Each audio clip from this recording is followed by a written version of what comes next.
G'day guys, and welcome back to the start of another epic adventure. You have stumbled across us right here at the infamous Inskip Point in Queensland, Australia. This one has been a real long time coming, and in this adventure we're going to be tackling one of Australia's biggest bucket list destinations in Fraser Island. We've been talking about this trip for ages, we've been planning this trip for ages, and it has been a really long time since I have actually visited Fraser, and I'm super keen. And I'm really keen to show you guys around Fraser Island as well, as it's really paradise here on earth. So over the next 10 days we're going to be touring across Fraser Island. We're not going to be staying in one particular place, and fingers crossed, if everything goes to plan, we're going to be showing you guys the best that Fraser Island has to offer.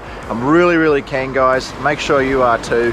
Fraser is a massive bucket list destination for pretty much everyone who's into four-wheel drive touring in Australia. It's absolutely incredible over there, and I really cannot wait to show you guys around. To start things off though, we are camped at the infamous Inskip Point, and in order to access this island paradise, we have to tackle one of the most notorious bogholes in Australia, right up there at the point. Really keen. Let's see how it goes. Hopefully none of us get featured on the I Got Bogged at Inskip Point Facebook page, but we'll see how that goes. To be honest, it's really crazy to think that it's just there. That is Fraser Island, and we're about to be on there, about to begin 10 days of adventure through there in some of the most remote parts of the island. I'm really keen. So let's get into this adventure.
Well, we did it, and no one got bogged. Here's the time where we say goodbye to mainland Australia and hello to Fraser Island.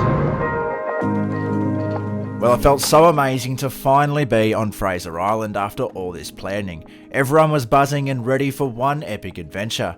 This trip we had the crew back and they were as keen as ever, with Dad in the Ranger, Jake in the Nav and Lockie in the Patrol, not to mention myself, Ryan, in the Pajero. This trip was led by our good friend Steve from Mudducks 4-Wheel Drive Touring, who'd swapped out his trusty 200 for the Ranger for this adventure. Now we were off the barge, it was time to begin exploring this island paradise, and the very first stop was Eurong, But first we had to get there, and that meant trading in the beautiful beach and tackling the Great Walk Inland Access Track. We'd never been in this way before, so you know what that means. Bring on the adventure.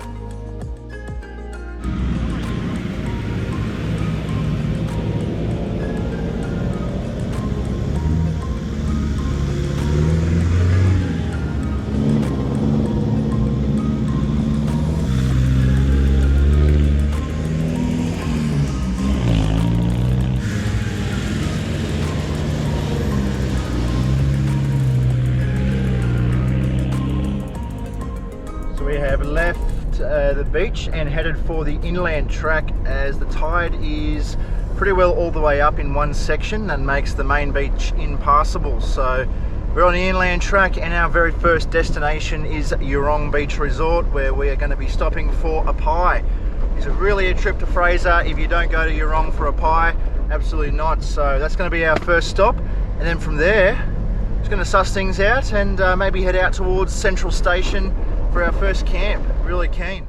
The inland track is designed to give access to the main beach when the tide is up and the beach is undrivable in the slimmer areas around the south end of the island. It was an absolute breeze, and it wasn't long before we're around the impacted tidal area and onto the main beach.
So here we are at Eurong Beach Resort here on Fraser. We've stopped off for a pie here, sort of a tradition of Steve's that he's got, and Eurong is actually sort of familiar for me as well, as we usually stay here whenever we come here. So this is actually going to be the first time on the island for us, camping the whole time. So it's going to be an epic experience. So we're going to start off things just here and then make our way inland for the first portion of the trip. Absolutely beautiful beach drive back there, and the inland track was a little bit of fun, so I'm keen to see what the rest of the day brings. Eurong is one of only a few major resupply points on the island. You can find all your necessities here in case you're running low. There's also a massive resort that is great to use as a base to explore the island. We, however, were here for the fresh pies at the bakery, and they certainly didn't disappoint. What a way to start this adventure. Well, pies have been eaten, so we're off now to our first campsite, which is going to be inland at Central Station. We're going to spend the next couple of days there exploring some of the inland lakes and stuff. So yeah, looking forward to that. Let's get into this journey. Central Station is accessible via the main inland track from Eurong. It's not difficult, and it's a great place to use as a base to explore the inland region. It's a pretty nice drive, changing from bushland to a thick, dense rainforest the further inland you go. This is due to the dune structure of the island, and it was pretty epic to drive through. Righto, here we are. We made it to tonight's camp spot. We are at Central Station at the moment. It's this beautiful little secluded spot down amongst the rainforest. So this rainforest covers a majority of the inland section of Fraser Island. It's really, really beautiful, has an awesome atmosphere down through here. So we're going to be spending the next couple of nights here actually as we explore the inland region of Fraser Island. There's a ton of inland freshwater lakes that we're going to be checking out that are on our bucket list. So we're ticking them off over the next 3 days as we camp here. It's such a beautiful spot. So peaceful. I love the rainforest atmosphere. Can't wait to set up camp and just sort of relax for the afternoon and yeah, so that's sort of the plan for today. We're just going to have a relaxing afternoon around camp, and then tomorrow we'll begin exploring the area and the inland lakes. Really looking forward to it because there are some beautiful ones out there. There are some really well-known ones like Lake McKenzie and some other lesser known about ones that we're going to check out too, so really keen for that. Anyway, let's get set up here in this beautiful spot.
Well, here we are bright and early at Central Station. A great first camp on the island last night. It was really cool down in here. Something about this rainforest though is that it feels really late, when in fact it's not, due to the tree cover actually blocking out a lot of the sun. I think it was only like 7:30 or something when we all retreated off to bed because it felt so late. Anyway, it was really peaceful down in here last night, so quiet. I mean, you couldn't hear anything but just nature, which was really awesome about this spot. So today's to-do list, our first day of exploring the inland region of Fraser Island. We're going to be checking out a majority of the southern inland sections. So Lake Birrabeen and Lake Boomanjin are the two main things on our to-do list for today. And there are a couple of other little inland lakes kind of hidden around those that if we can get to, we will explore. So really looking forward to that. And for the remainder of the afternoon, we are due back here at Central Station to camp again tonight to begin exploring more of the inland region tomorrow. So yeah, really looking forward to today and seeing what the adventure holds. It's going to be a really good day. So let's get into today's adventure.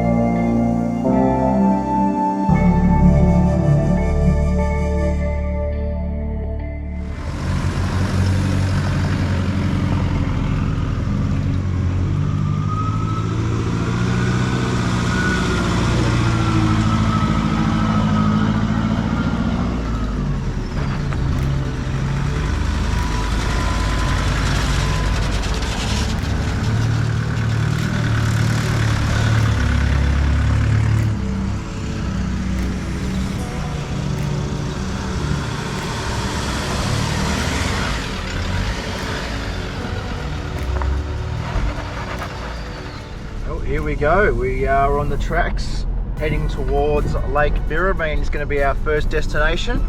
Really looking forward to it, see what it's like out there. From what I've heard, it's going to be really beautiful, so let's see. The inland tracks of Fraser were a lot of fun as we ploughed through this amazing ancient rainforest that makes up a large portion of the inland section of the island.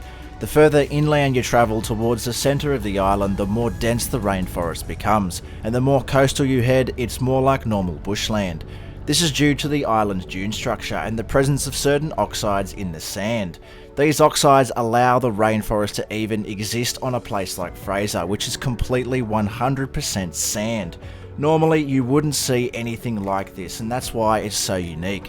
You won't find a rainforest like this anywhere else in the world.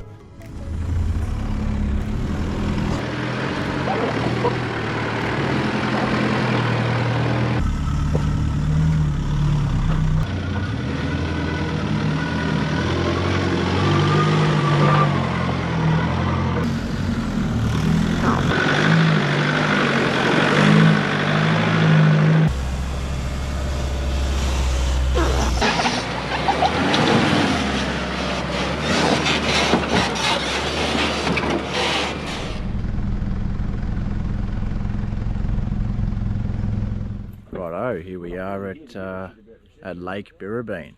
Really keen to get down there and see how it is. It was a nice drive in, and we've got some blue sky, so it should be really nice.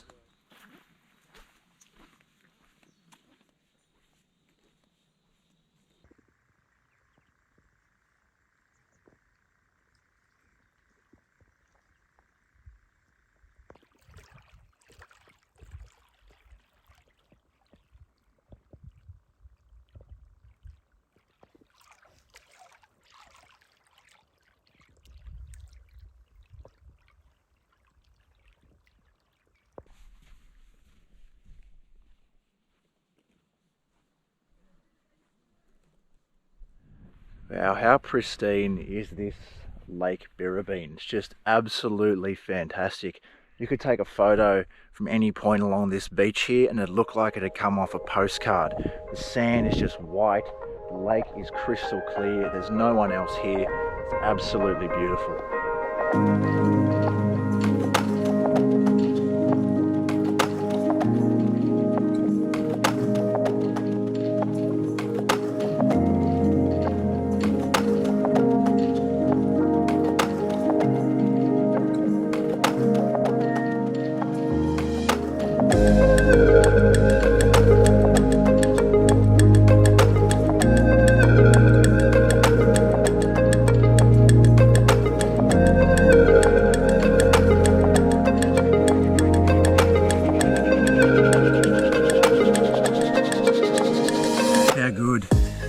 This is the first bit of blue sky that we've actually gotten on this trip too, and what a blessing it has been for Lake Birrabeen. This is just fantastic. It really doesn't get much better than this.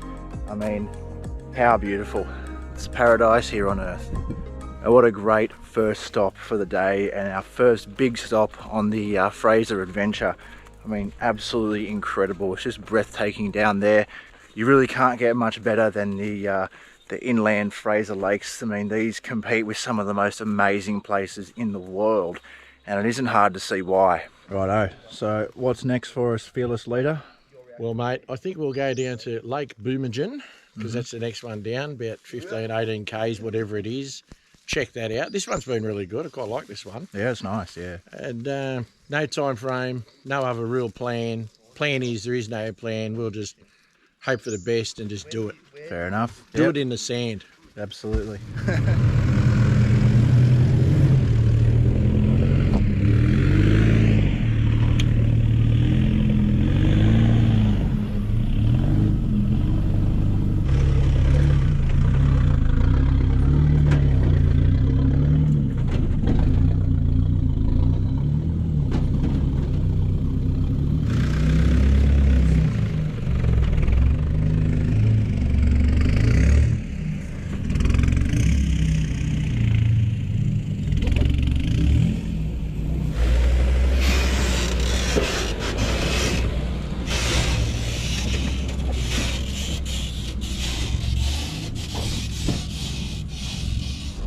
These inland tracks here on Fraser are like otherworldly. It's pretty cool as you change ecosystems. The more you move throughout the island, and the further south we head, the more of these inland sort of mangroves or swamps, if you would call them, that you see. And then you also start to see like parts of rainforest, and then back to bushlands and stuff. It's really cool how diverse it is through here, and yeah, it definitely feels out of this world. You wouldn't think that you're on a giant sand island, let's put it that way.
Righto, we have made it down to the foreshore of Lake Boomanjin, and to be honest, there's not really that much here. Due to the lake's increased water level, you can't actually really get anywhere without getting your feet wet. There's no real access to any of the beaches, and there is no real beach here.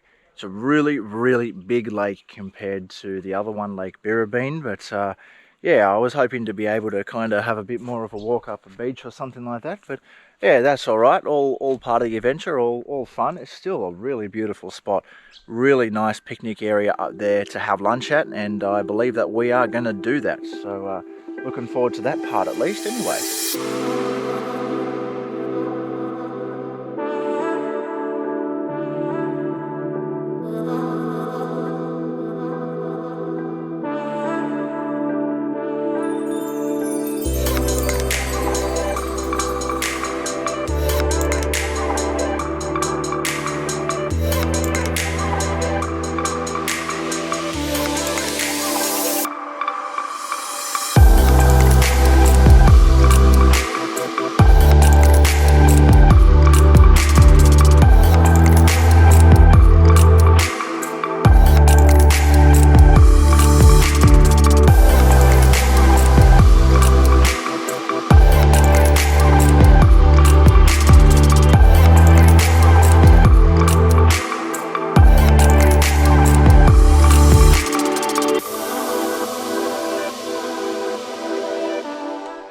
Wow, the other side of the lake there has just got this beautiful kind of red mix in there with the sand. It's just incredible.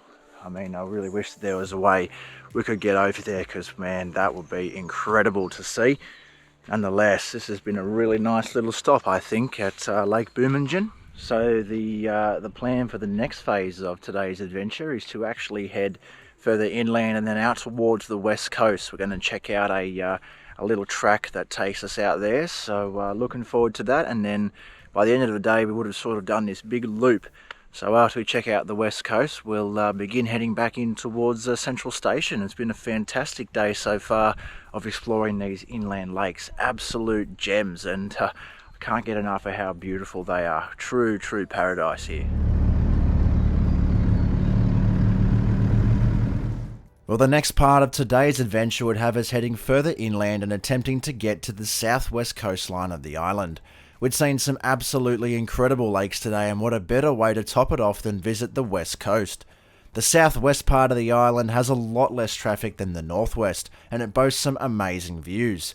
But first we had to get there, and that meant tackling some of the more remote and less used tracks on the island, and boy were we in for some fun.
So we're finally at the end of the inland track. We made it to Ngala here on the west coast of Fraser Island. It's a fun little drive back there through some of those long little puddles. That was cool. First time I've ever done anything sort of like that. Yeah, really awesome drive in. So this is an absolutely stunning little spot here. So crystal clear. The cool thing about the west side of the island is that the entire island acts as a windbreak. So you're not going to get many waves on this side. So it just kind of makes for this beautiful, peaceful kind of atmosphere all along the west coast. Anyway, let's have a look at this beautiful spot.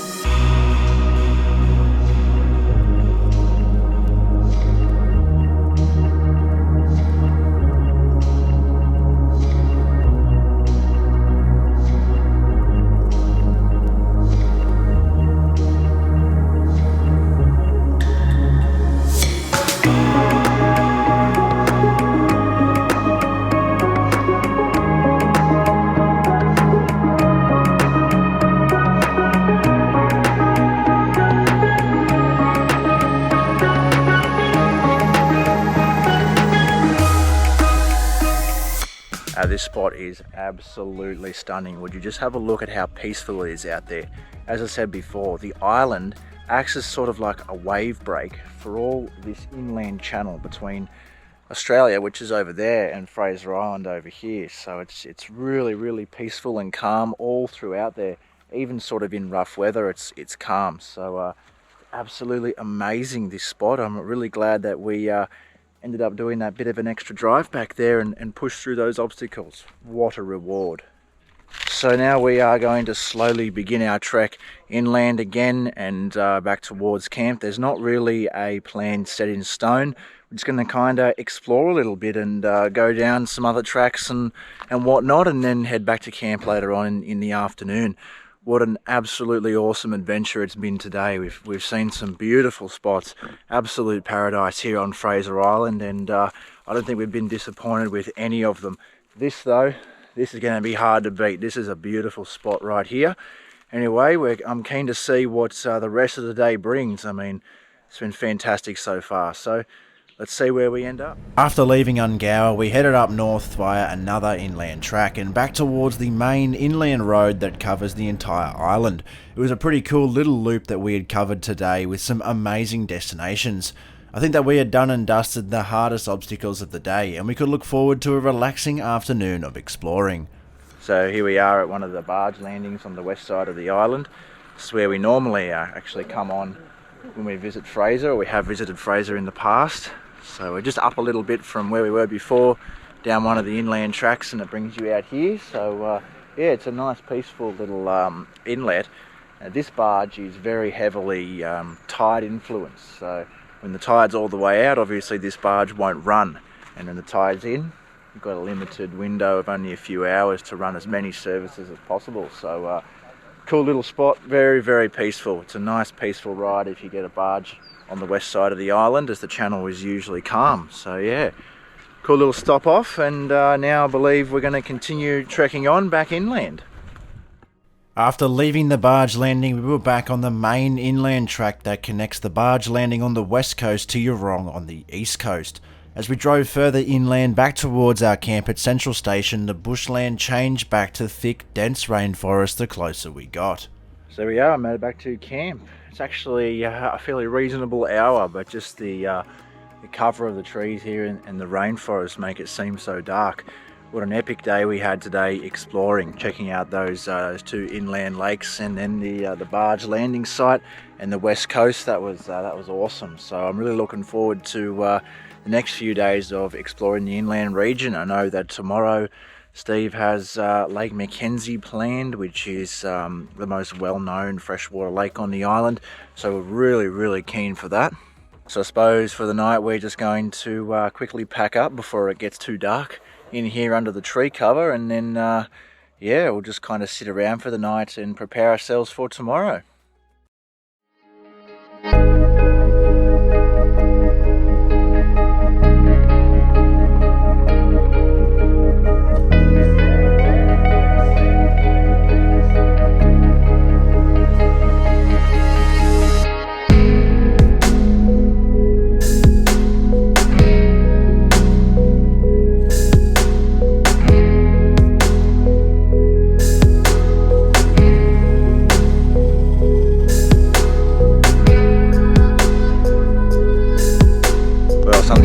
different this morning. We are up bright and early with the sparrows as we have Lake McKenzie planned for today.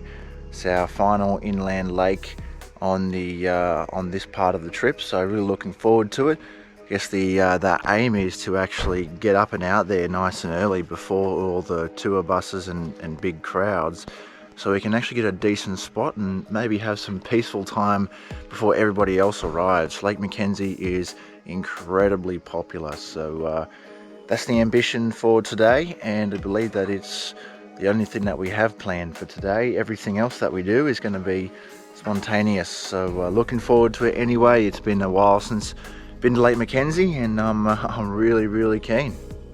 Lake McKenzie is the most well-known inland lake on Fraser. It's known for its incredible beauty, and odds are if you pick up a postcard from Fraser Island, Lake McKenzie is the photo.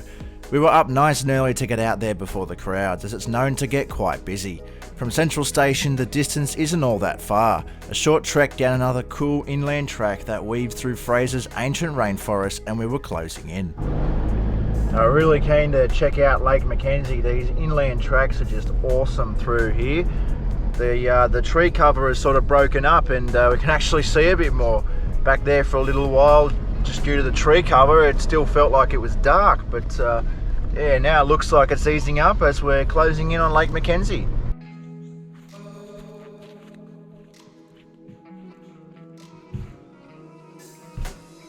Alright, we made it to Lake McKenzie. It's parked up, and now we're beginning the short trek down to the lake foreshore. I'm so keen to see Lake McKenzie, especially after yesterday's lakes. If they were any indication, I'm in for it. So yeah, really keen to get down here and see what it's like once we arrive.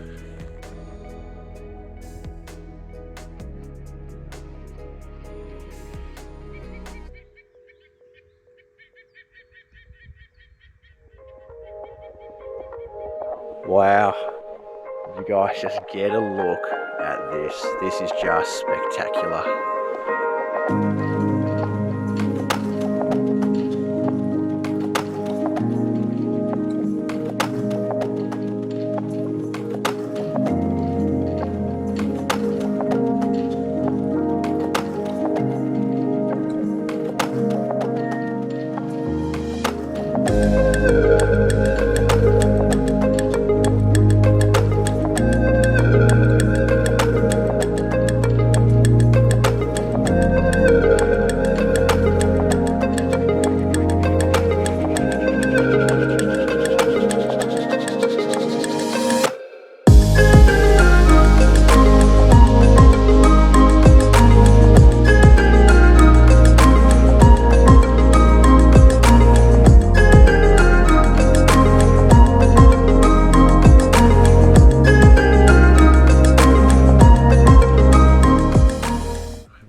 Gotta love these freshwater lakes here on Fraser. This is a true paradise. The sun's out now, and literally look, you can just see straight through the water, and the only reason it goes blue out there is because it drops off and it gets deeper. You know, if this wasn't as deep, you'd be able to see through the whole thing. It's truly amazing. Because people really don't lie when they say the lakes here on Fraser Island are some of the most beautiful in the world. This is just incredible. On ready, here we go. The Maheno is a madman. Kind of wrong, Steve. Now the sun's out. Ah, well. Replay. You can do it again. Replay. Like he's missed it. Chewy something. Carton or whatever beer he drinks. I just went for a quick swim in that lake. Wow, it's a bit fresh, a bit cold, but man, it's true paradise here at Lake McKenzie. Absolutely loving it. We're just bailing up the fearless leader as he has a ham sandwich.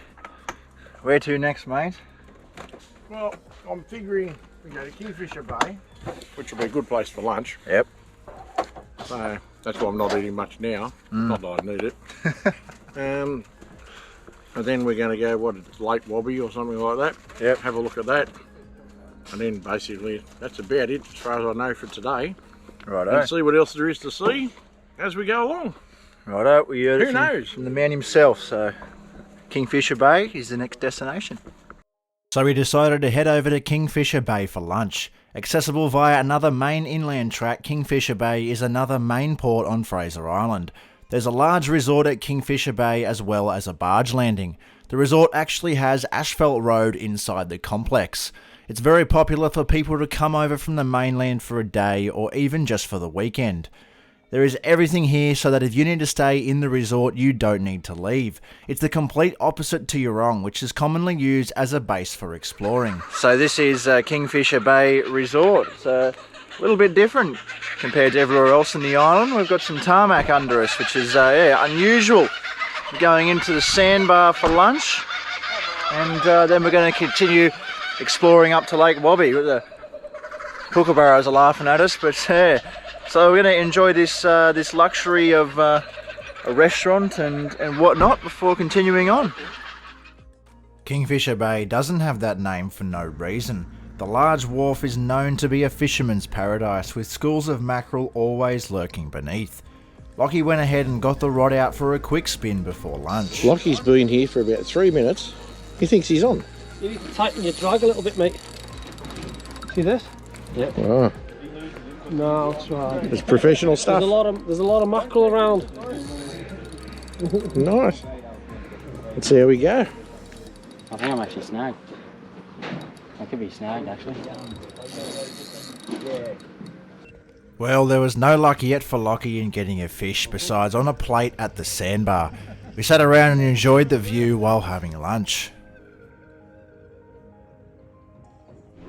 Righto, fantastic lunch there at Kingfisher. Now we're going to leave the luxury of this place behind and head for Lake Wabby, which is actually over the other side of the island. It's going to be a good trek. After leaving the luxury of Kingfisher Bay, we headed straight down another inland track towards Lake Wabby, which is on the eastern side of the island. It was pretty straightforward and we were really keen to check it out, as we hadn't been disappointed with any of the inland lakes so far. We were fairly confident that these inland lakes here on Fraser were some of the most amazing spots in the world. Righto, we've successfully made it to Lake Wabby after some more cool inland tracks. Heading down to the foreshore to check it out, and really keen to see what it's like.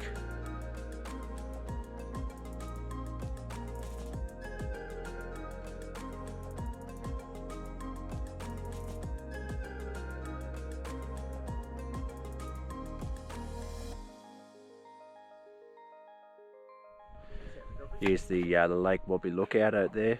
It's pretty cool to see all that sand.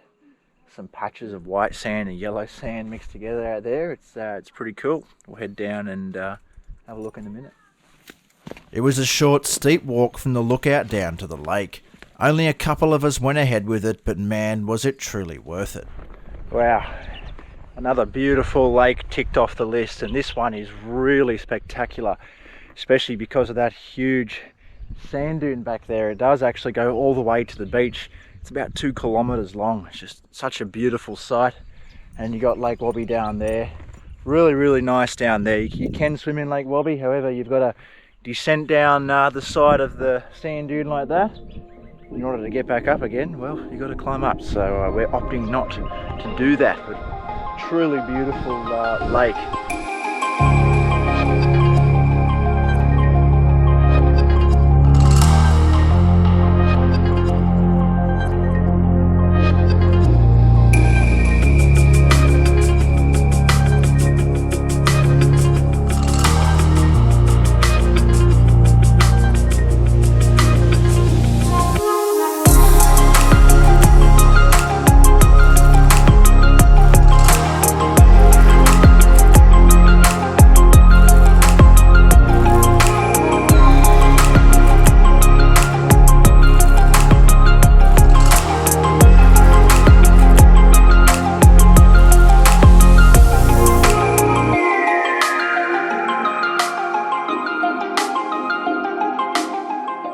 Well, that's Lake Wabby all finished off there for us. A fantastic view down there, especially that big sand dune. That was pretty spectacular. Now that pretty much finishes off our second day of exploring the inland region of Fraser. It's been absolutely spectacular, and now it's going to begin our trek back to camp for a nice relaxing afternoon. From Lake Wabby, it was a fairly lengthy trek down another inland track to get back to our camp at Central Station. Today we had covered a fair amount of distance and completed a large loop similar to that of yesterday. Righto, back at camp after a fantastic day of exploring. Some really spectacular sights today with Lake McKenzie, Lake Wabby. I mean, that was just awesome. And so these last 2 days pretty much conclude our inland section of exploring, and wow, I mean, it's been fantastic. I think we've seen some of the best lakes in the world throughout this little adventure through the inland section, because tomorrow we head out onto the East Beach and up the Maheno zone. I'm so keen for that. You know, whenever you see kind of pictures and videos of Fraser Island, the Eastern Beach is and the Maheno is kind of the main things that you see. So really keen for that. It's our final night here at Central Station. It's been great. I love this little campground here, so keen to just sit around and enjoy our final night here, and then get a move on in the morning out onto the Eastern Beach.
Eurong this morning. We have left our camp at Central Station.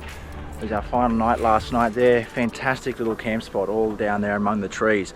But now we are trading in the rainforest camping for beach camping on the remainder of this trip, as tonight we plan to be in the Maheno zone. So we're going to have some brekkie here at the Eurong Bakery, and then we'll be on our way up the beach, and we're really keen.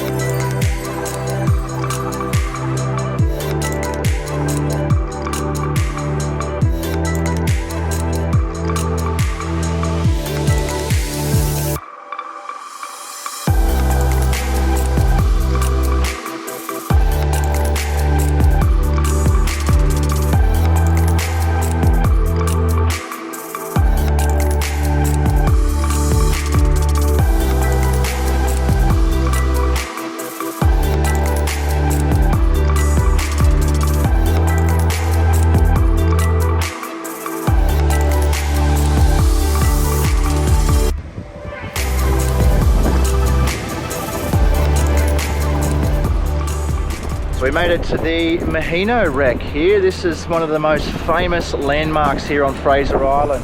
See it on all the postcards, everything, and it's almost tradition that if you do come to Fraser, you have to come and get a photo in front of the Maheno, or did you really come to Fraser, you know? So that's it there in all of its glory. It's an old ship that washed up on the shore here many years ago, and just over the years it's been left to wash away and been claimed by the sea.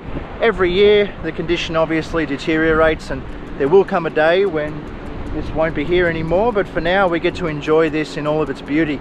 Such a nice sight here on the picturesque eastern beach of Fraser Island. Absolutely amazing.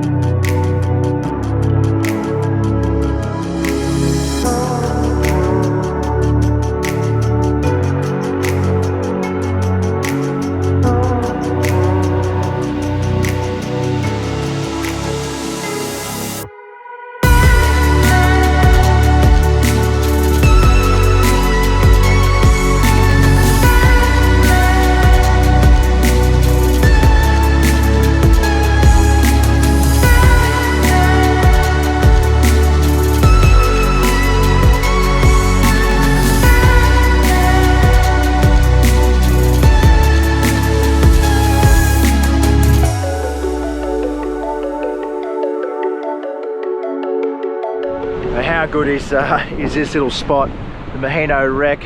It literally looks like it's straight off a postcard, and you know what, to be honest, that's probably because it is. This is literally on Fraser Island postcards, so this is a really great spot. The weather's amazing for visiting this thing today. Couldn't be happier. So now we're going to just continue to find a spot for lunch, putt around, explore a little bit. Absolutely fabulous weather for the east coast of Fraser. We couldn't be happier. It felt surreal to be driving along the eastern beach of Fraser. Its beauty really can't be matched, not to mention that we had the perfect weather. Now we began searching for a spot for lunch, and there were a few options, and they were all little villages along the main beach. Most of them have fuel houses and usually somewhere to eat. After a little bit of looking around, we decided to head to Happy Valley, which was the closest one to the Maheno. There is a restaurant and bar there, as well as a collection of memorabilia from the Maheno shipwreck. It was pretty cool.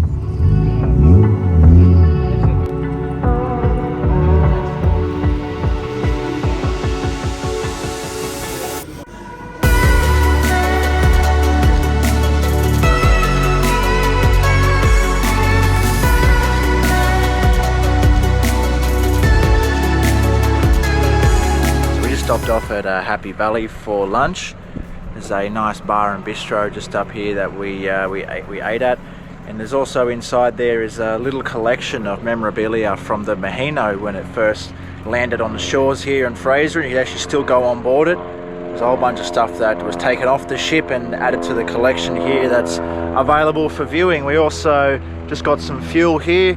The magic number was $3.50 per litre, so with a bit of luck, hopefully we don't need to fill up again on the island. That should do us for a little while. Now for the afternoon, we're just going to go for a little bit of an explore up the main beach again before we start looking for a campground. After an awesome lunch at Happy Valley, we began trekking up the beach and intended to spend the afternoon at one of Fraser's most incredible spots.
We didn't make it too far up the beach before our first stop off. We are at the very famous Eli Creek. Beautiful little spot, you can't miss it. This is a freshwater creek that drains off a freshwater spring somewhere in the middle of the island and pumps millions and millions of litres of fresh water out into the ocean. It's very, very popular spot, especially in peak times. There's a big boardwalk that goes all the way down to the end here that we're going to go down, and it's pretty popular to head down there with a big blow up floaty and float your way down the creek all the way out. It's kind of cool. The natural current as it pushes the water out does that for you, so it's pretty spectacular. Such a beautiful spot. Anyway, we're going to go take a look, and of course I'm going to bring you guys with us.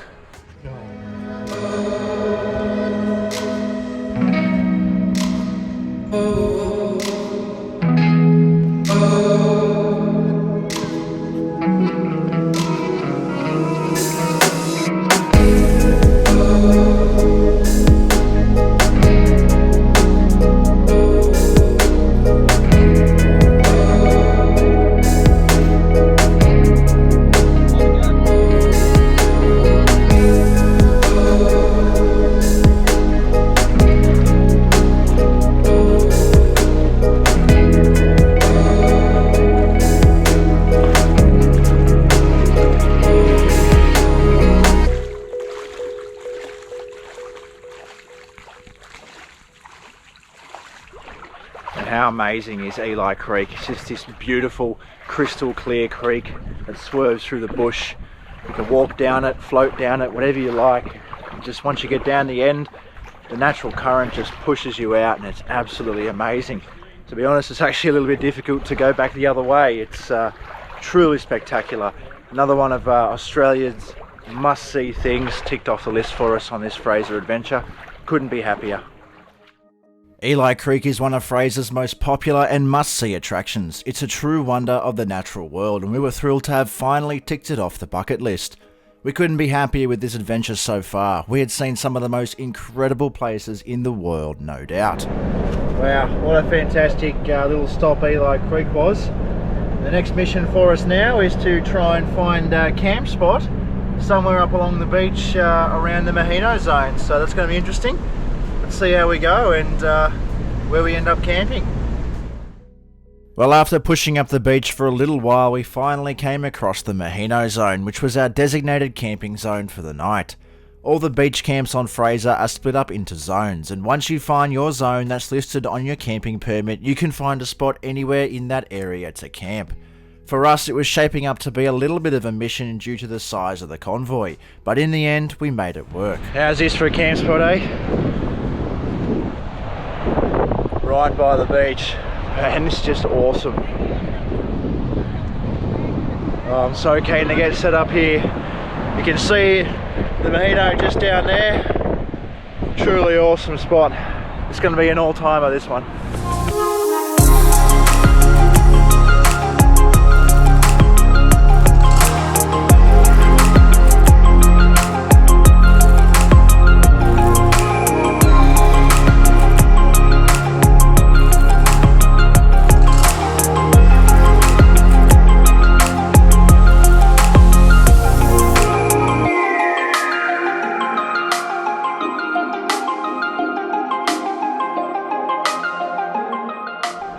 Now this really has to rank with one of the best, if not the best, campsite that we've ever stayed at. I mean, you've got the pristine beach, look down there, crystal clear day, the sun setting. We camped right there, and you've also got the Maheno wreck just up there, which is literally a postcard photo, which is absolutely incredible. Can't believe this is where we're camped for tonight. Amazing.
morning, guys, from this absolutely cracking spot here on the eastern beach of Fraser Island. We've woken up to a picture perfect morning. You can look all the way down there, it's just so glassy and nice, and then just up that way is the Maheno. Such a beautiful spot, definitely an all-timer. So we had a really peaceful night last night. We didn't have any dingoes come down on the campsite, which is quite surprising. I am surprised that we didn't see any, and really haven't seen any at all yet on this entire trip. Though to be fair, up until last night we were in a completely fenced off campground in Central Station, which the dingoes can't get in. So yeah, dingo-less night for us last night, but I'm sure that we'll see a few throughout the remainder of the trip, as we're pretty much beach camping for the rest of it. So for today, I'm really keen for today. We are going to be pushing out to the west coast. So we've got one night on the west coast of Fraser at probably one of the most awesome camp spots in the whole island, which is Awinya Creek. I am so keen for that. So that's the itinerary for today, is to just head over to Awinya Creek, basically set up camp and enjoy ourselves. So we'll be sitting around in this awesome spot for a little bit longer before we begin to do that. Man, am I keen. What an awesome spot we had snagged for last night, and we were all so keen to be heading over to Awinya Creek. It's one of the must-experience campsites on the island. So we have camp almost packed up here. Really hard to leave this spot actually. It's such a beautiful spot, and yeah, we're going to see how tonight's camp fares up against this one. I think it's going to be a tough comparison from the things that I've heard about Awinya Creek. I'm really keen to see it. I think we're going to go down to Eli Creek again just for a little bit before heading across to the west side of the island, and have a little bit of a chill out there. Looking forward to it. It's going to be a good day.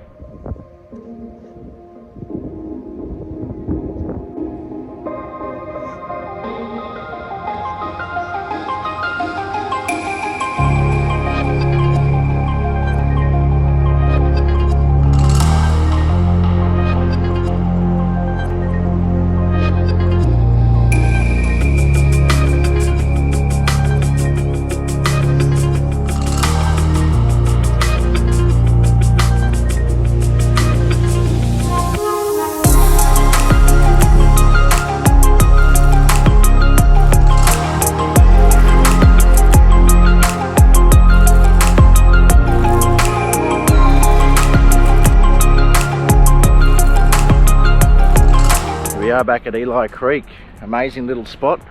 We're not actually that far from it where we camped. We camped kind of in the middle between Eli Creek and the Maheno, so it was only just a short little drive down here. I think the spot that we had would have been fantastic to set up for a few days and just sort of enjoy this little area, as Eli Creek's a fantastic place to swim, and you know, obviously the scenery of the Maheno, pretty hard to beat. So we are going to be here for a little while before we begin our trek to the west side of the island. Now it's good that we're here nice and early as well, because soon all the big buses and stuff are going to start arriving, and this place is going to get pretty busy. So looking forward to having a bit of a swim before that. We enjoyed the morning at Eli Creek, floating around and admiring the view. However, the time eventually came for us to begin trekking west.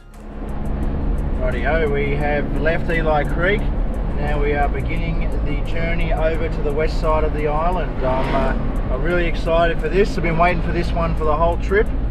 So let's see where the day takes us. So we've stopped off at the Pinnacles on our way up north, just a little bit north of the Maheno. This awesome kind of sand formation that's been formed over hundreds of thousands of years of just the wind blowing and minerals and stuff. It's really awesome to see actually. You can kind of go all the way up, have a look if you like. Just stopped off on the side of the beach. How cool.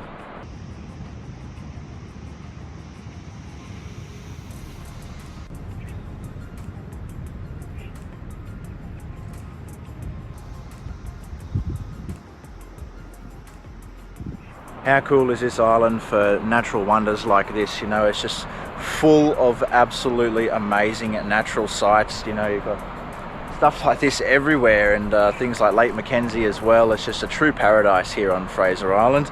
Hopefully we can find a few more on our trek over to the west coast. We'll see how we go.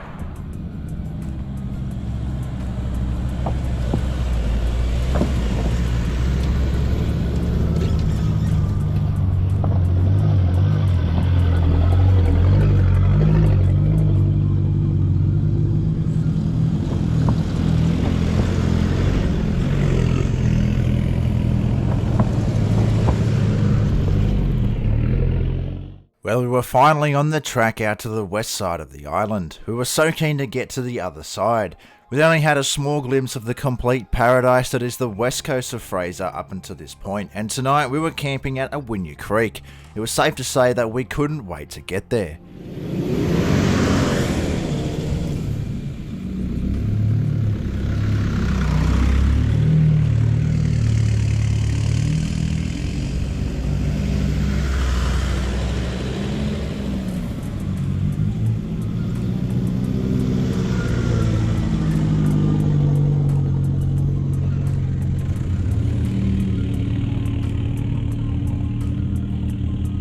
Righto, we've come across our first stop off on our journey over to Awinya Creek. We've stopped off and we're going to be having a look at the knife blade sandblow, which is a pretty commonly talked about thing here on Fraser. We're on our way over to the lookout now and going to have a look. Righto, we made it to the end of the walking track successfully, and just get a look at that. The size of that sandblow, that is huge. Right in the middle of all the bushland, it's just sticks out like a sore thumb. Pretty cool sight to see, and if you look carefully you can actually see the sand blowing off the top of it over there. Pretty spectacular. Pretty sure that's a real part of the same one. That's the same.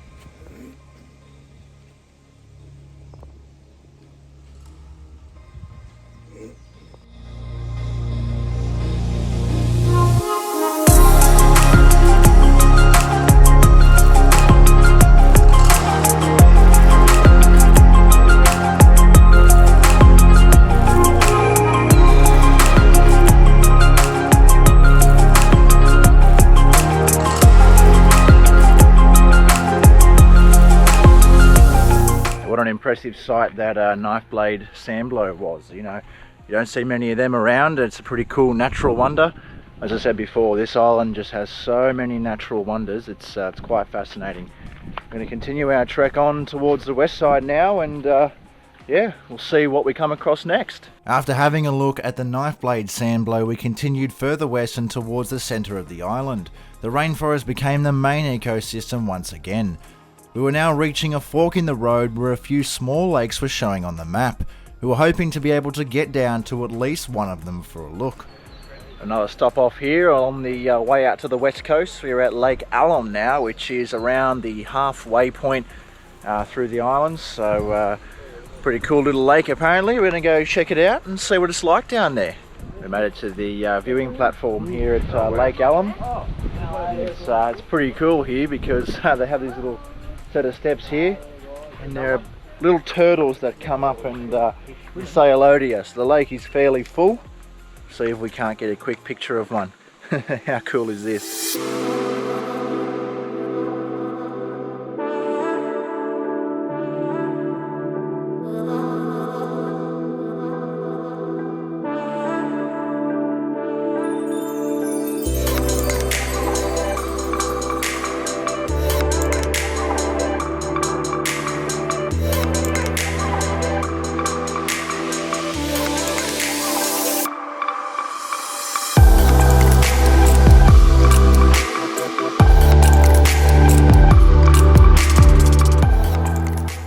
How cool was that, getting to see those little turtles down there? They were quite difficult to film actually.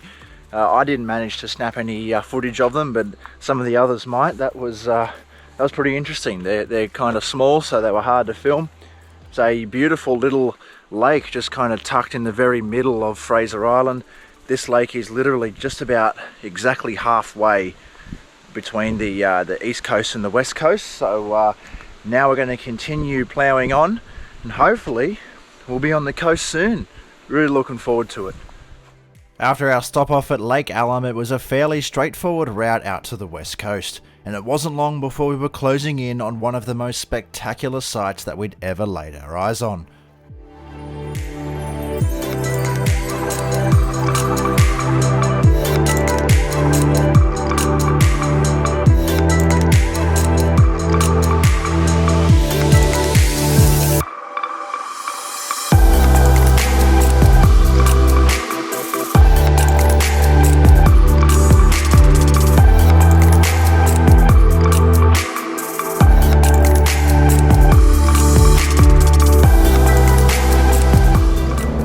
We made it out to the west coast. I can tell you how good does this place look. It's just crystal clear water as far as the eye can see.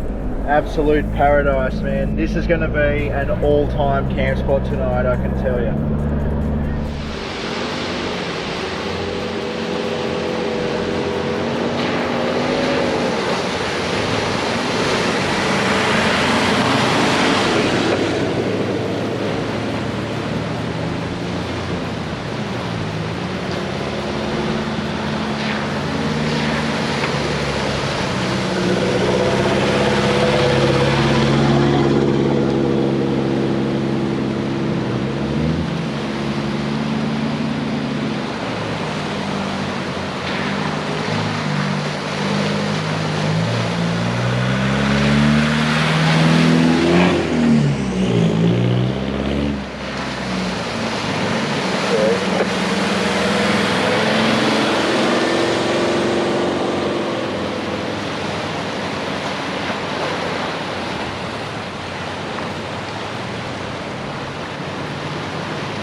So we found ourselves a camp spot here at Awinya Creek, and man, is this an awesome spot. Would you get a look at that view? Oh wow, isn't this just awesome? We're literally camped right there, this beautiful crystal clear beach. It's just spectacular. We're at the very end of the camping area, so no neighbours, this whole place just to ourselves. I mean, it's out of this world.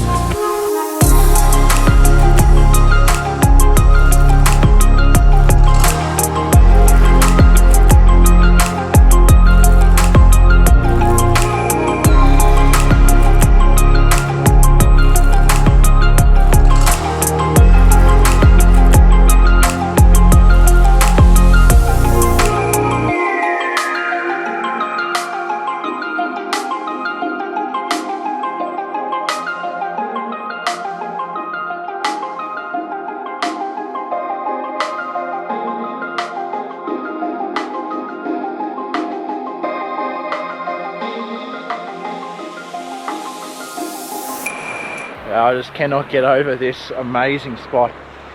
Have a look at the sun setting behind you here. You'd think that you're on a beach in Western Australia, but truth be told, we're not that far from the most easterly point in the Australian continent. And you get a sunset like that. Truly amazing. This has to be the best camp spot we've ever stayed at, hands down.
Oh, good morning everyone from Awinya Creek.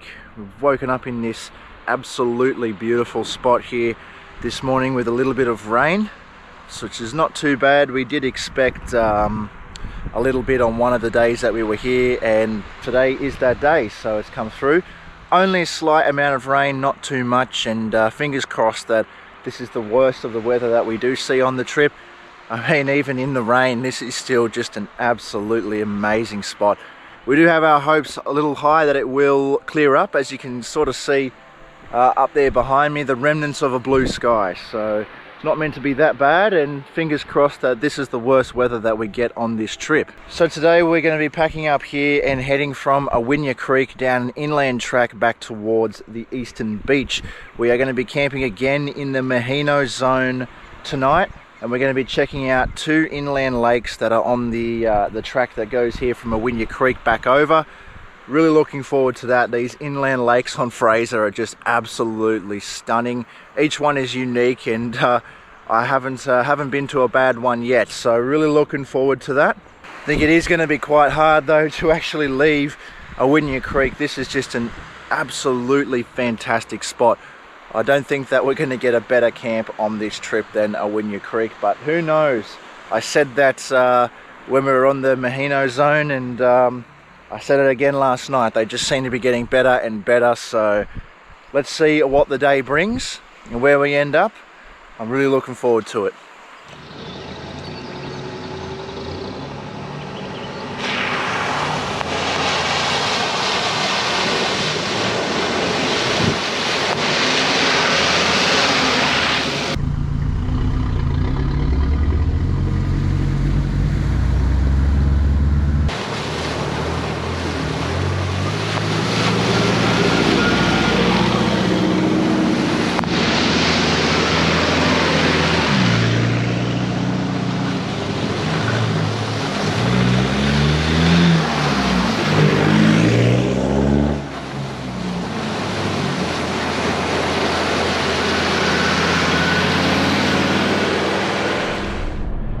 Just through the trees there is another inland lake called Lake Garnham, I believe, and unfortunately you can't get down to Lake Garnham at the moment, so we're just driving past and admiring it out the window. Nice looking lake, and yeah, quite sizable actually as well.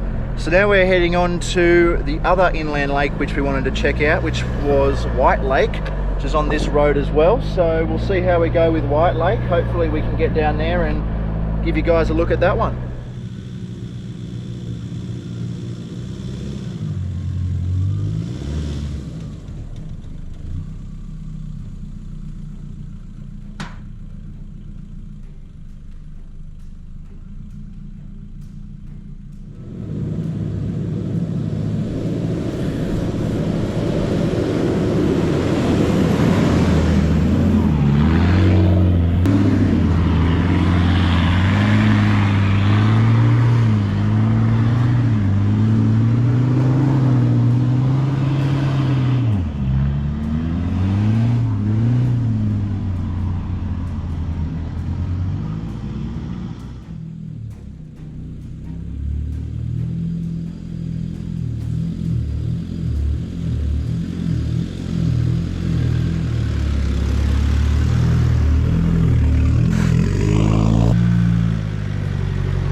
That was a fun little low range section there.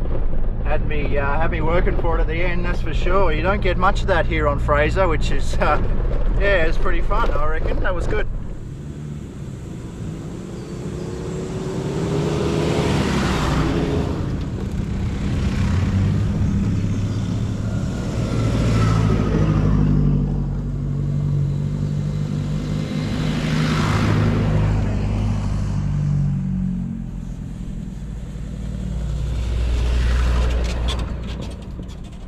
So we're back out here on the eastern beach. We made it successfully from Awinya Creek.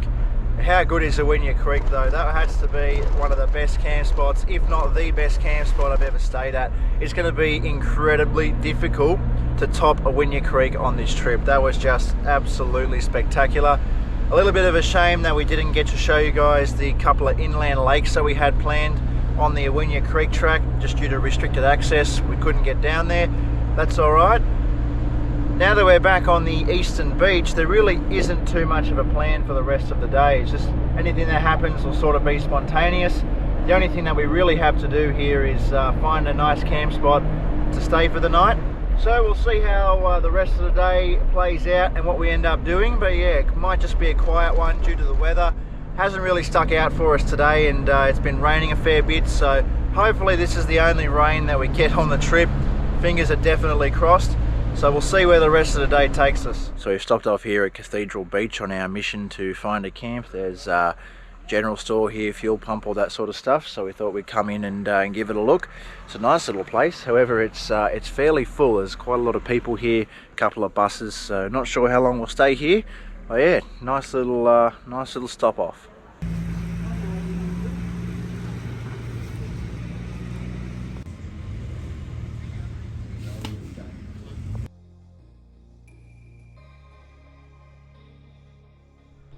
So nice little stop off here at Cathedral Beach. Now that we're all done, we're going to begin hunting for a camp spot. That's all we really have planned for today. After looking at the weather, today is supposed to be the only rainy day on the whole trip. So let's hope the weather's correct. Anyway, let's get on looking for a spot.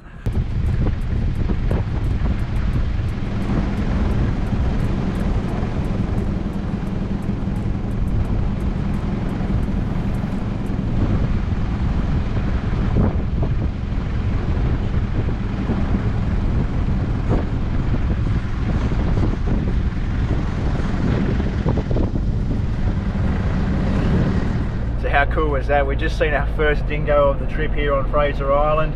It's come right up to the side of the car there. It's important when you do see them to obviously slow down, be careful around them. This is their home, you know. Fraser is one of the last places in the country where you can find an almost 100%, if not 100% purebred dingo population. So that was pretty cool, and I am surprised actually that it's taken us this long to have our first proper dingo sighting. It's always awesome when it does happen. Well, would you have a look at that, guys? As luck would have it, we have managed to snag at the exact same spot as we did 2 nights ago. So it's actually really the only available spot in this whole Maheno zone, as up there is full, down there are no spots large enough to fit us as a whole group. So kind of lucky. It is a fantastic spot, as we did discover the other night. Definitely is not as good as Awinya Creek, but that's all right. Anyway, we're just going to be huddling in here pretty much for the remainder of the day, letting the rain pass, as today's supposed to be the only rainy day on the trip. So it's going to kind of chill out for the rest of the afternoon, and fingers crossed that we wake up to a nice sunrise in the morning.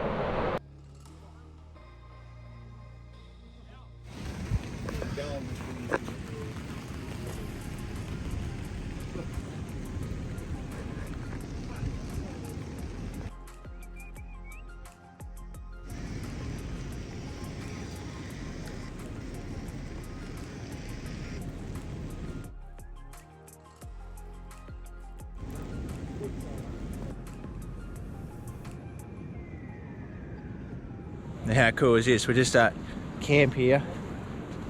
Just over there, just a dingo just strolled through the campground. We were here the other night. We've seen lots of tracks of them and whatnot, but never actually seen one. And now just here, look, oh, there he is, just there in the bush there. It is just out of mating season, so be careful, as they can be quite aggressive. Just leave a be. So yeah, it's the second dingo for the trip. We've seen one on the beach. It may even be the same one, but yeah, how cool is that? Yeah, that was pretty cool to finally have a dingo come up to camp. We seen the other night when we were camped in this spot evidence of them, you know, tracks and stuff, but we never actually seen one, and that was pretty cool. But it is important to note though, if you do have dingoes come up to your campsite on Fraser, and it does happen quite often out in these big open ones by the beach, that you're in their territory, this is their home, and we're just visiting. So the Parks and Wildlife here on Fraser are working very, very hard to just try and keep it all as natural as possible. So if you see one, the best thing to do is just leave it alone, or if it's coming up to your camp, just try and scare it off. They are naturally scared of humans, and the last thing that you want to be doing is obviously feeding them or trying to entice their attention. And as simple as that may sound, you know, people often try and do that. That's the last thing you want to be doing, because it makes them familiar with humans, and even though they already are sort of familiar with our presence, they begin to rely on humans for food, and it takes that natural kind of part out of it. So if you see a dingo, just leave it alone or shoo it off. Take a couple of photos, but just leave it be. That's the best thing you can do. But how cool was that, you know? Up until today we hadn't really seen any dingoes at all. We've seen 2 now, so pretty awesome.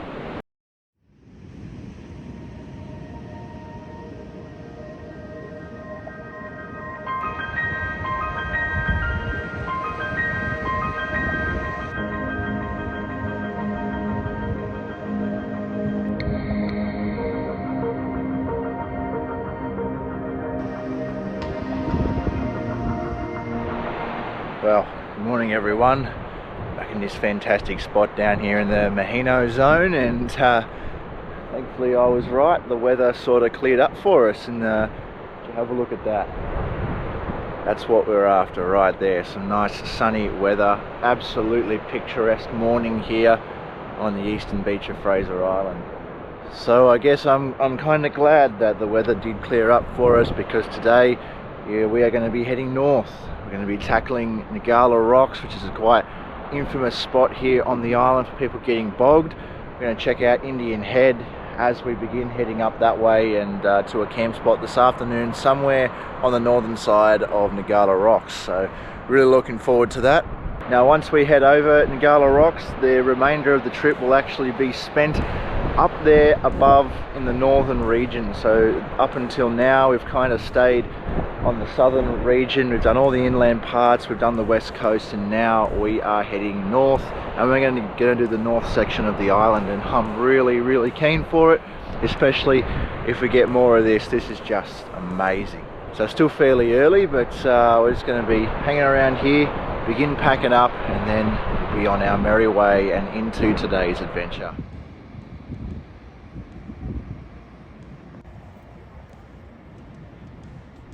Righto, we're out on the beach now. We've left our camp spot in the Maheno zone. It's a fantastic little spot, that one. And now we're heading north. So really keen to see what the north end of Fraser has to offer. Let's get into it.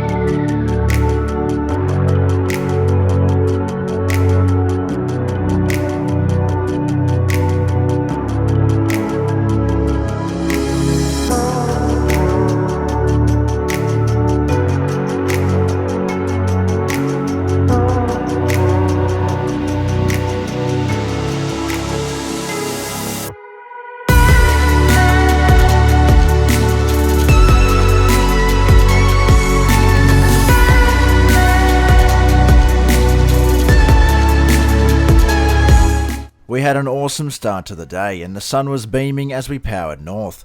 Our first planned destination was Wabby Point. We planned to skip Champagne Pools and Indian Head and leave them for the return from the north of the island. Before we could get to Wabby Point though, there was a large inland detour track around Indian Head, and it was proving to be a little bit of fun.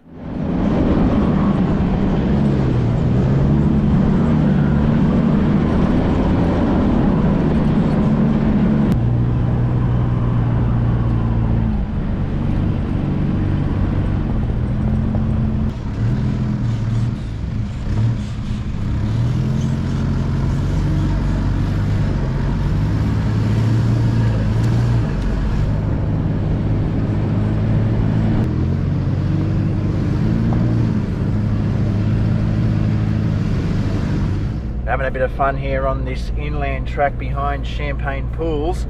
The car park was absolutely chock-a-block when we went past there, and we couldn't find a spot, so we're just powering on behind it now. Obviously, as you can't drive around it, due to the tides. So yeah, interesting little track actually. It's a little bit more rutted out than I expected, and the beginning was actually quite soft. There's a lot of traffic coming through this region, as I'm sure this is one of the most popular areas on Fraser. So it'll be interesting to see what we end up doing, as Champagne Pools was on the to-do list for today, but we've had to drive past. So we definitely will check that out at the next given opportunity, which is probably going to be on the way back down. So we'll see what else we can do today. At this moment, we're just heading through the inland track towards Orchard Beach. Righto, we've ventured down the beach after that cool little inland track there behind Champagne Pools. Now we're at Waddy Point, so we're going to go have a little bit of an explore here and see what it's like. It's a cool looking area here on the other side of the beach, so we're now on the northern side of the island, and yeah, looking forward to spending the next couple of days here.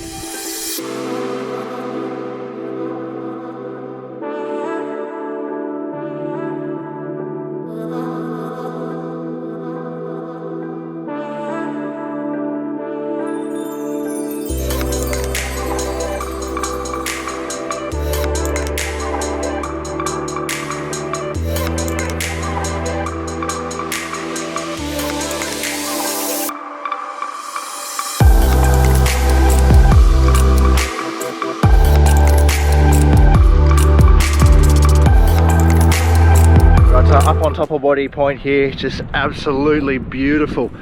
Just out here behind me, you can see how nice it is out there. We're going to be camped somewhere up there tonight on this part of the beach. Absolutely keen for it. It's going to be spectacular. Not sure how well the GoPro will pick it up here, but there's actually also a pod of dolphins just out there. Spectacular. How cool is this? Now, Waddy Point is one of a few rock formations on the island. There are not many, and so it's pretty awesome to be able to climb all the way up here. Just a spectacular view.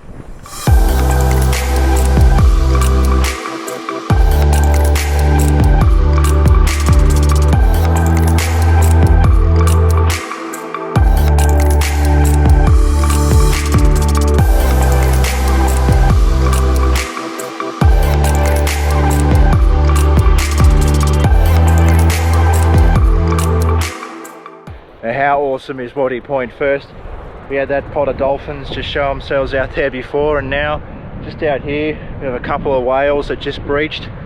And how awesome is that? It's not very often you get to see that, especially so close to one another. First the dolphins and now the whales. How cool is Waddy Point?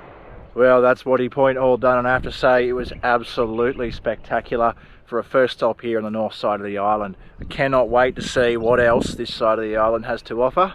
So we're going to head on now up the beach and continue exploring. Now, how amazing was Waddy Point? We trekked on up the beach a little bit more in this amazing weather looking for a camp, and it wasn't long before we had found a suitable candidate. Wow, would you get a look at this view, guys? Welcome to the Ocean Lake camping zone. Man, is this awesome. Just a little bit north of Orchard Beach. You can see Waddy Point out there where we stopped just before, and right here is where we're going to be camped for the night. I managed to snag a spot here, everyone else just down there behind. I thought, man, there's no way that I could miss up a spot like this, even if it means I'm a little bit away from the group. Absolutely beautiful spot. Just a couple of whales out there before jumping out, so man, am I keen to get set up here.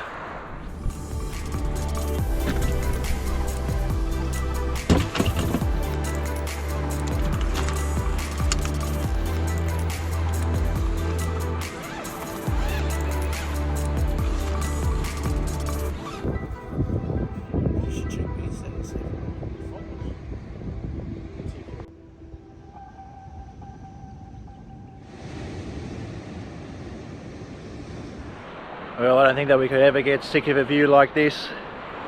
Everyone's migrated up here, so that must mean it's pretty good. Anyway, looking forward to a good night tonight, because we have a big day ahead of us tomorrow.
Oh, good morning guys from this absolutely stunning camping spot here in the Ocean Lake Zone on the eastern beach of Fraser. Have a look at that beautiful sunrise this morning. The sun is still beaming off the water, just absolutely pristine.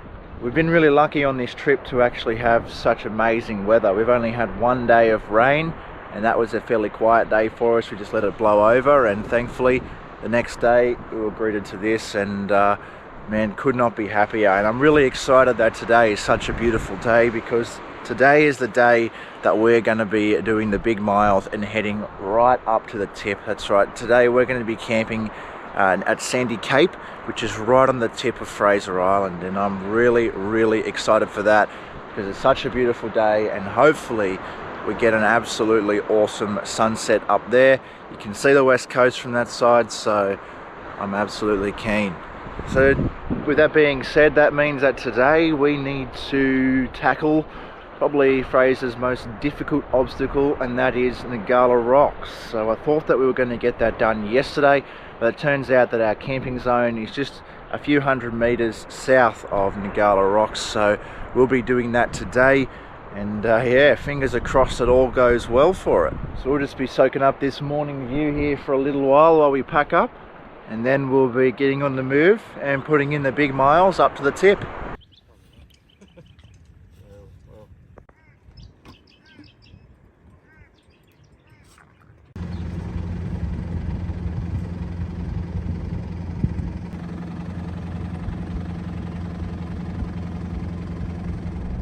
Righto, here we go. We're moving now, and our first stop, Ngala Rocks. Bring it on. See how we go. Righto, here we are at Ngala Rocks, just having a look before we attempt it ourselves, and yeah, it's quite daunting. It's an LDV almost off the cliff down there. It's not that daunting. And there's a Prado that's bogged there, so yeah, this could be interesting. Muddy seems confident though, don't you, mate? Yep, piece of piece. Yep. We'll see how it goes anyway. Wait for these guys to get out of the way, and then we'll give it a crack.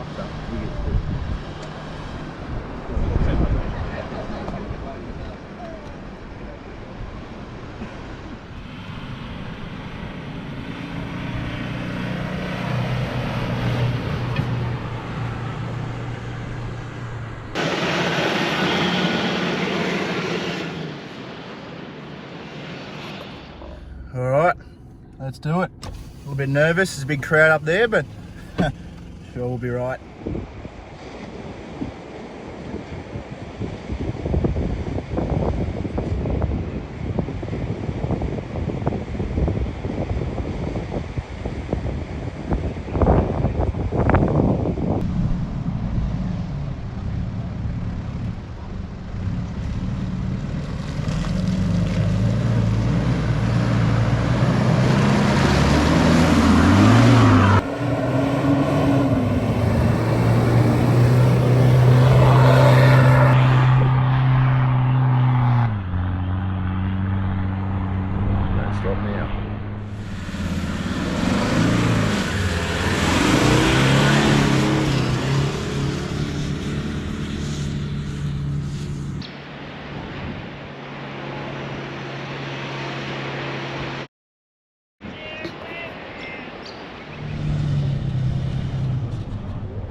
Flat, mate.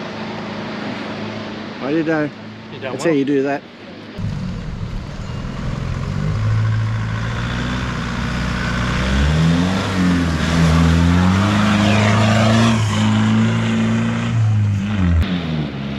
Wrong gear.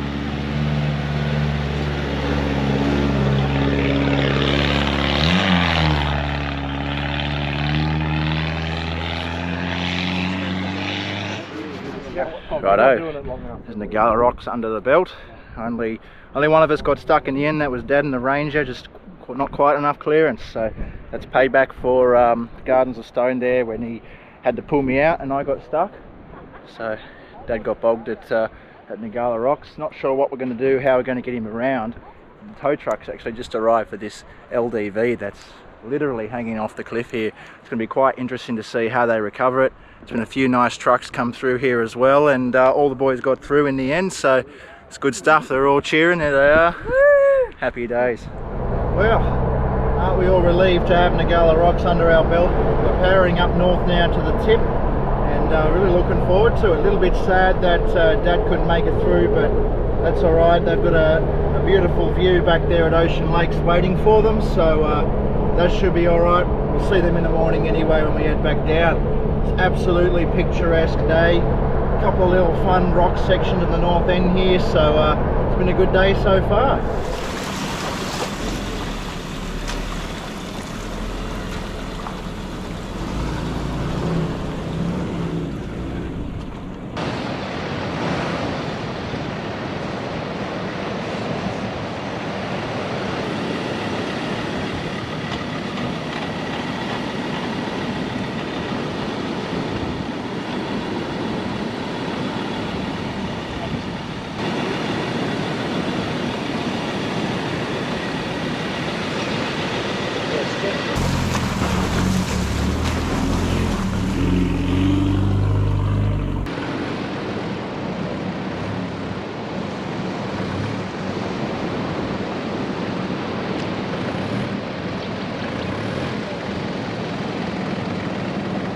Go that way, that way.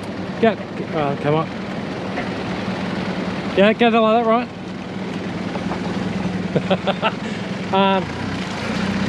That one looked better.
Good work, young fella.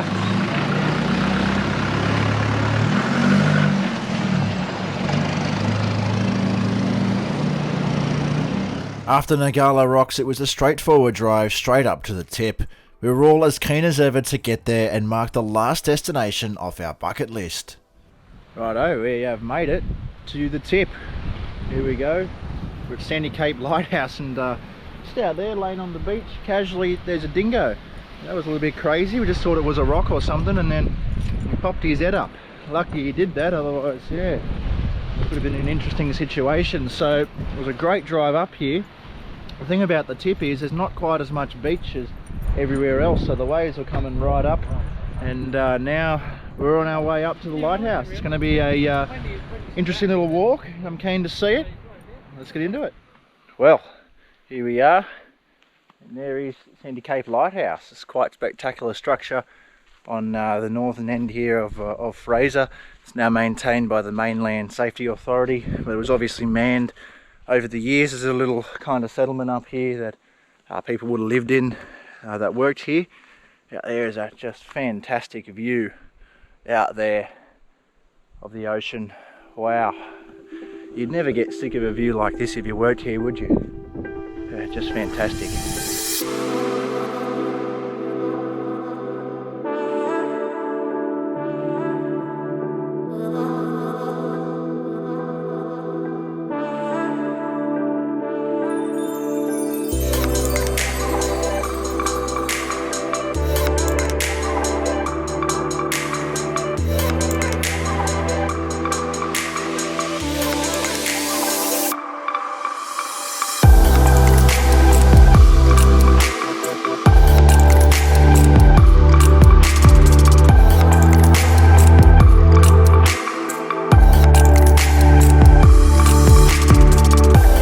how good was Sandy Cape Lighthouse? This was sort of the main objective for us here on our Fraser trip. Trek all the way up here in the end and get to the most northern point of the island. And there it is, that's Sandy Cape Lighthouse done and dusted. We are now heading down, back down to the bottom. There are some old World War II communications bunkers down in the scrub down there somewhere. We're going to go take a look at them. Pretty excited for it. From memory, you can sort of go through and have a look at them all, so okay to check it out. So we're coming down the track from Sandy Cape Lighthouse, and literally just off the side of the track there is a dingo sitting in the bush eating something. We would have walked straight past it, wouldn't have even noticed. It's quite crazy how well they blend in. We're obviously going to leave it alone, but Steve and Mark still have to walk down the track, so we're just kind of waiting for them and watching this dingo do its thing. But yeah, I didn't even see it. How's that, eh?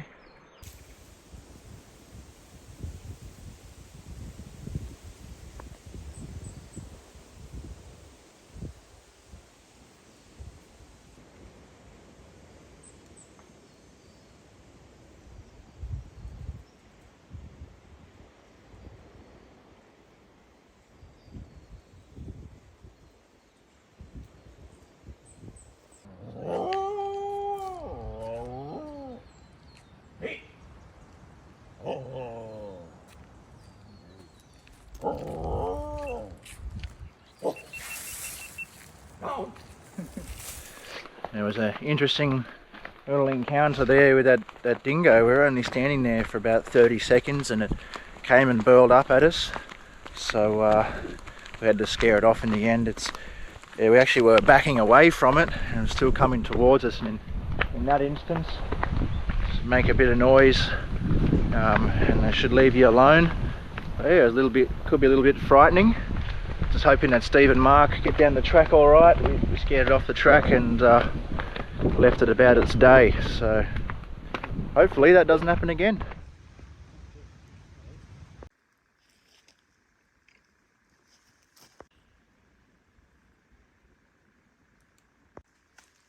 Finally, rocks. So we're at the first of a few of the RAAF bunkers that are here, and their condition is a little bit second-hand, but they are quite well concealed. It's hard to tell if they are a shell of what they were formerly, or they're just very well concealed. You can see a little entrance just there, and it's kind of hard to tell anything else, whether there's anything down below or anything like that. We really don't know. So yeah, interesting. Doesn't look like much, but there could be some more down there. You know, we're going to continue exploring, as there are a few of these around, and hopefully ones we can get a little bit of a better look at. So we did manage to get to the end of this track here, and I seemed to be wrong. There were no more bunkers that we could have a look at through there, just the remnants of that one. And at the end of the track here, there are two graves, and they belong to the first head lightkeeper of Sandy Cape Lighthouse and his daughter, marked off here. So it's pretty cool to see. Sad, but you know, it's good to see that it's still here in its current condition and that they can be remembered here, and there's actually a way to come and do that. So yeah, that's an interesting walk for sure. We knew we had to be getting close to something, but there it is. This is the end of the track down the bottom here at Sandy Cape Lighthouse. Righto, we're back down here on the beach after completing Sandy Cape Lighthouse. Fantastic track up there, and then second track was pretty awesome as well. We're back down on the main beach and we're going to go find a camp spot. So I'm keen to see where we end up. Up on the northern tip, there isn't as much room on the beach between the dunes and the water compared to the main beach. The tide was beginning to come in and fast, so we had to get a move on and find a camp spot for tonight before we became stuck. So we found ourselves a pretty nice spot here to camp along the beach, just in time. As you can see, we can't actually get any further down because the tide is coming in, so yeah, we've managed to get a good spot that can fit us all. I think this one here tonight is going to be another contender, potentially for the best spot on the trip, because if you have a look out there, the sun is going to come down right over there. It's going to be an epic sunset tonight, so really keen for that. I suppose all we have to do now is get set up, so let's do that.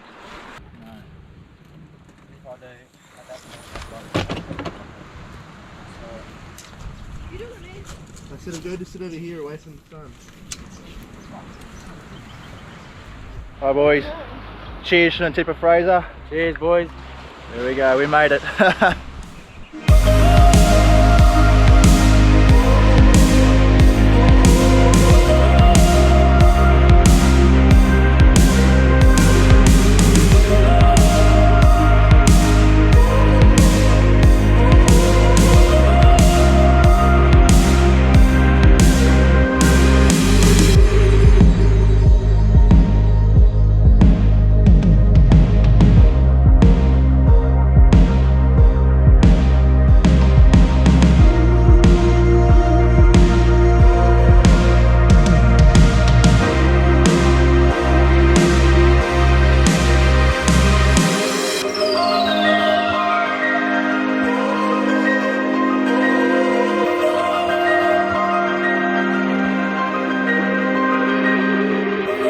Wow, how good is this spot? So the tide is coming right up here, almost all the way up to camp, which is just there. Lockie's out having a fish. There are plenty of dingo tracks just around here, so it'll be interesting to see if we get any visitors tonight. But man, just soaking in that view for our last beach camp of the trip. Just fantastic.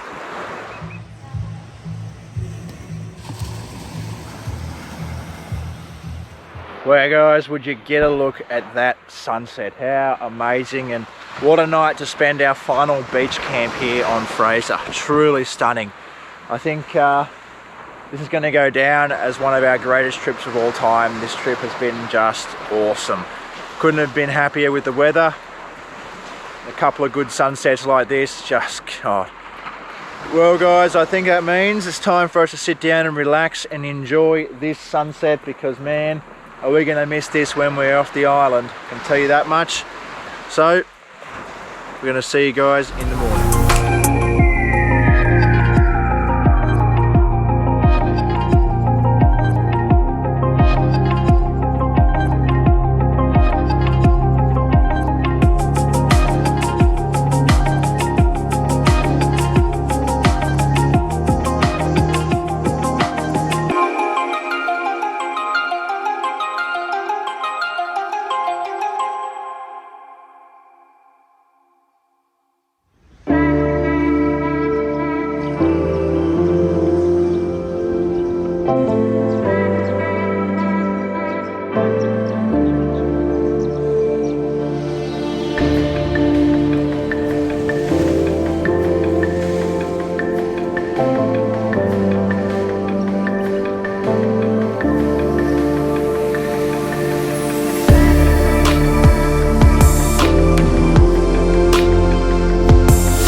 We're greeted with an absolutely beautiful sunrise here at the tip of Sandy Cape. How awesome. I'm up early today to actually see what the tide's doing, because in this particular spot the tide comes right up almost to the campsite, and it would be quite difficult to drive down if the tide is up. So I'm just coming to see the tide's going out, which it looks like it is. There's a little bit more beach space, which is good, so we might not be stuck here for as long as we thought. What a way to spend the final beach camp here on the island with a view like this. Absolutely awesome sunrise and sunset in this spot. Definitely a contender for the best spot. Just out off the shore here, I've just seen there are actually a pot of dolphins as well this morning. So yeah, beautiful morning here on the Cape.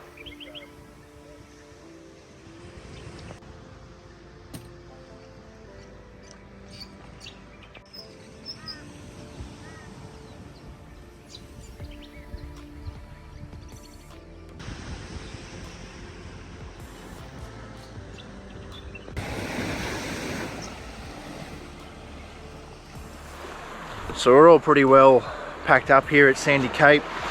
I'm just gone for a walk up the beach to have a look at the tide. So this is sort of what we're waiting for here. The tide is receding. It's just this small section here of wood that's really close to the shore that we won't be able to get around for probably another half an hour, 45 minutes until the tide goes out a little bit more.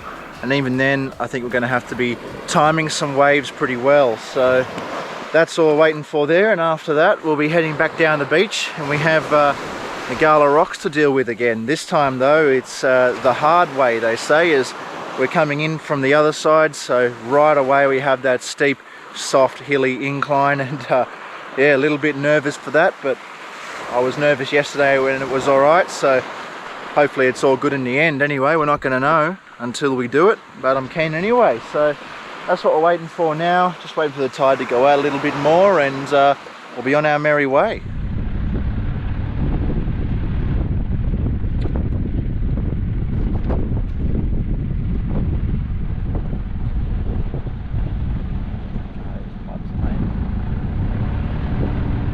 Righto, we made it through that little sketchy section back there with the tide. Looks like we timed it pretty well actually. So now we're back out on the main beach and heading straight for Ngala Rocks. See how that is this morning. Hopefully get a nice early run on that, and everything's all good. Should be some fun. Righto, here we are back at Ngala Rocks on the hard side. So just getting ready, dropping in low range, and see how we go, eh? This is going to be interesting. A little bit nervous, but just going to give it the beans and hope for the best.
How good is that? We got Ngala Rocks under the belt again. The hard way, that was a lot of fun there.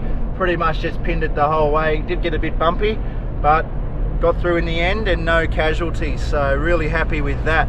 We're on our way back down the beach now. We're going to head into Orchard Beach, have a look, as well as then head down to Champagne Pools and Indian Head before we find a camp at Dundaburra. Really keen. It's been a fantastic morning and a great camp last night. Really stoked to have Ngala Rocks back under the belt. So let's see where today's adventure takes us. So this is Orchard Beach, a little convenience store, fuel station and restaurant here. Just met up with Dad again, who camped back in Ocean Lake Zone last night in a really nice spot. So we're meeting up here, just grabbing a couple of things, and then we'll be heading down on our way towards Indian Head and Champagne Pools. I'm really keen to get that done, as we didn't get to do it on the way up, so really keen for that. Well, cool little stop here at Orchard Beach. Met up with Dad again, so now we're going to be heading south further. Hopefully get a good look at Champagne Pools and Indian Head. I'm really keen for that, as we missed out doing that on the way down.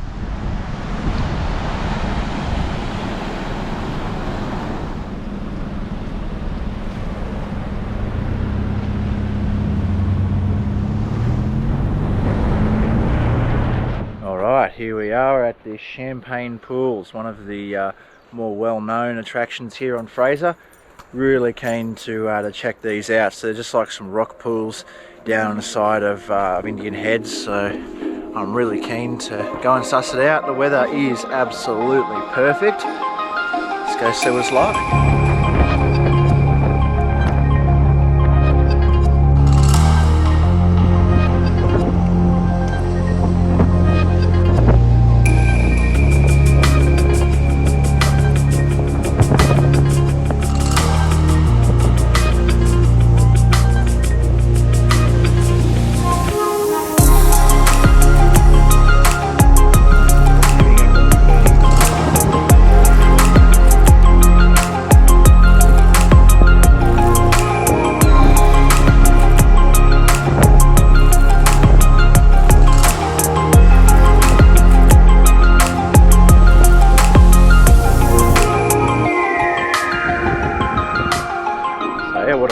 Sight the Champagne Pools are. It's a little bit too windy to get any drone footage of it, so unfortunately couldn't do that, but it's still absolutely amazing sight. Another one of the must visits here in Fraser Island. It's quite incredible actually that just this natural rock formation turns into a pool at low tide. It's yeah, it's pretty awesome. So that's Champagne Pools done and dusted. A really beautiful spot there. The next stop is Indian Head, which actually isn't too far away. Alrighty, so we are here at Indian Head, which is a little bit further up than Champagne Pools, and it's just a huge rock formation on the coast. I don't believe there is any way to actually get up there. There's a big closed sign on the rocks, so don't think we're going to be able to get up there to get any photos from the top, but it's pretty awesome. You come by here, it is the largest rock formation on the island, I believe. It's just enormous, and it's blowing an absolute gale, so I won't be able to put the drone up. I'm just going to have to admire this massive spectacle of nature from a distance, I think. I think that the reasoning for the closure up there on Indian Head is it looks like there are some birds that may be nesting and have eggs and stuff up there, so I think that's why they've closed it off, which is understandable. So now all we really have left to do is head down to Dunderborough and find ourselves a nice camp spot for today.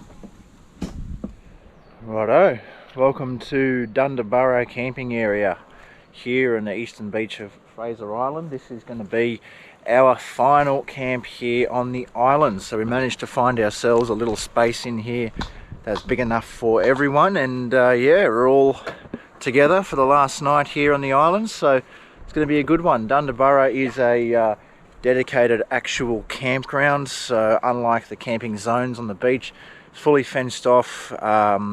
You know, dingoes can't get in. There's toilets and showers and stuff here, so what a way to spend the final night on the island after what has been one hell of an adventure. It has been a really great last 10 or so days. Couldn't be happier with how this trip turned out so far. I think the boys are all pretty happy with it too, so yeah, looking forward to just enjoying our afternoon here and enjoying the last night here on the island. For the remainder of the afternoon, we sat around and enjoyed the atmosphere of Dunderborough and soaked it all in, reminiscing over the trip and enjoying our final night on the island.